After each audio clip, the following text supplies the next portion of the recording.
Hello, in this video, I'll talk about the difference between summary and conclusion. Maybe you often confused with these two different terms, but in this video, I want to make it very clear for you.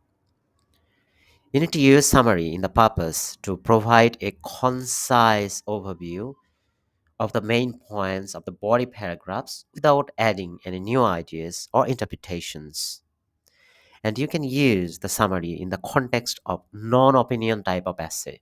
For example, if you're addressing problem solution type of essay or cause and effect type of essay, you can use this term summary. However, in the case of conclusion, the main purpose to provide closure to a discussion or argument, restating the thesis statement. And you can use the conclusion in the context of opinion type of essay. For example, if you are covering to what extent do you agree, is it negative or positive, discuss both views and give your opinion, this type of question.